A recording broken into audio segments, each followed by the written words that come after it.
How to set up backup security encryption with Samsung account on password on Samsung Galaxy S26 Ultra.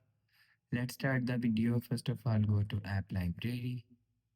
Here click on settings app. Now in setting, scroll down and click on accounts and backup. After click on accounts and backup, click on transfer data for device setup. After click on transfer your device setup, click on this three dot icon and click on settings. Now in smart switching settings.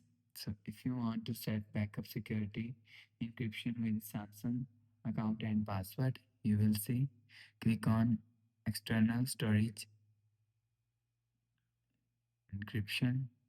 So if you want to set password, click on password. You will see external storage encryption is set on password.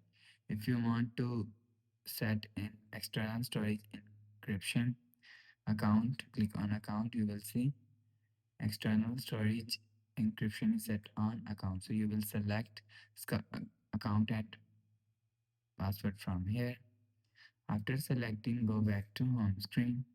So that's how you can set up backup security encryption with Samsung account or password on Samsung Galaxy S26 Ultra.